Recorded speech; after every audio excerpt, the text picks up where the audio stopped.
ना प्रपत्र जो है दो कॉपी में बीएलओ लेके आते हैं। एक कॉपी में मतलब दोनों में आइडेंटिकल भरना है, एक कॉपी मतदाता के पास रहेगा और एक कॉपी जो है बीएलओ लेके फिर उसको डिजिटाइज करते हैं। और उसमें जो है आप देखते होंगे कि चार लगभग उसमें पार्ट में हम लोग डिवाइड कर सकते हैं। फर्स्ट पार्ट में एक प्री फिल्ड सारा इंफॉर्मेशन रहता है, मतदाता का वर्तमान जो वोटर लिस्ट है उसके अनुसार जो जो डिटेल्स है, कौन सा बूथ में है, क्रमांक में, फिर उसके बाद वर्तमान में जो फोटोग्राफ है, और अगर वो फोटोग्राफ क्लियर नहीं है तो मतदाता से अनुरोध है कि वर्तमान कलर क्लियर फोटोग्राफ उसमें लगा के दे दें।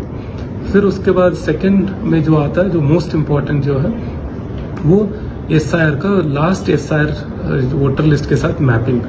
तो उसमें सेल्फ मैपिंग होती है। अगर 2003 के लास्ट एसआईआर में अपना नाम है तो एज इट इज उसका पर्टिकुलर जो डिटेल्स है, डिटेल्स के साथ उसका कौन सा जो असेंबली कंस्टिट्यूएंसी है, कौन सा सीरियल नंबर है, उसमें भरना है। अगर अपना नहीं है, अगर उनका दादा दादी या माता पिता, नाना नानी किसी का है, तो वो उसी में ही सेकेंड पार्ट में राइट साइड वाले में उसको डिटेल्स भरना है।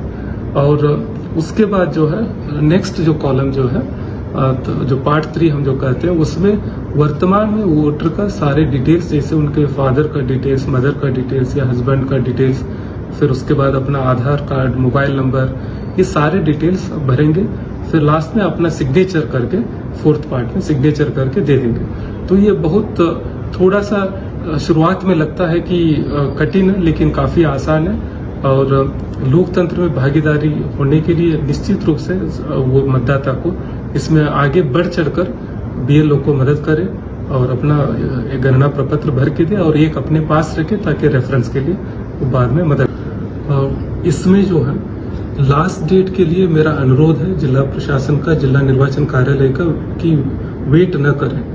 वैसे है 29 जो हमारे जुलाई तक जो है हम लोगों को इसको सारे डेटा को अपलोड करना है, लेकिन तब तक वेट नहीं करें क्योंकि डिजिटाइजेशन करने के लिए भी काफी समय लगती है।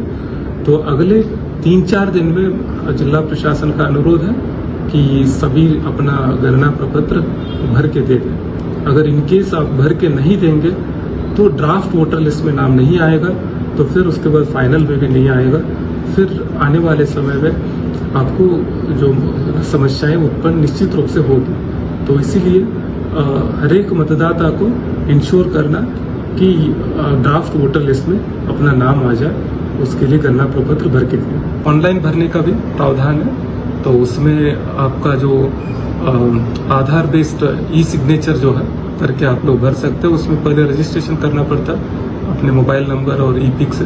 फिर उसके बाद जो 2003 का जिसमें एसआईआर में जहाँ पे डिटेल्स है, तो उसमें आप सर्च करके उसमें सिलेक्ट कर सकते हैं। सिलेक्ट करके अगर वो नहीं भी मिलेगा तो विदाउट मैपिंग भी आप उसको आप ई साइन करके सबमिट कर सकते हैं। तो बहुत सारे लोग, खासकर जो देश से बाहर है और जो लगातार घर में नहीं रह पा रहे हैं और ऑफिस में रहते हैं पूरा, तो या बाहर शहर से बाहर है, तो ऐसे लोग इसका भी मदद ले सकते हैं। और बहुत आसान है, 5 से 10 मिनट में उसको आप अपलोड कर सकते हैं। तो ऑनलाइन भरने के बाद भी कोई प्रक्रिया है? नहीं, ऑनलाइन भर गए तो डिजिटाइज भी हो गया। फिर उसके बाद ड्राफ्ट वोटर लिस्ट में उसका नाम आ जाएगी और फिर आगे की जो प्रक्रिया रहती है, अगर इनकेस कोई एनोमली में आ गया या अनमैप्ड में आ गया तो उनको एक नोटिस इश्यू होगा। अगर नहीं है तो वो ऑटोमेटिकली और आगे उनको कोई कागज देने की जरूरत नहीं पड़ेगी।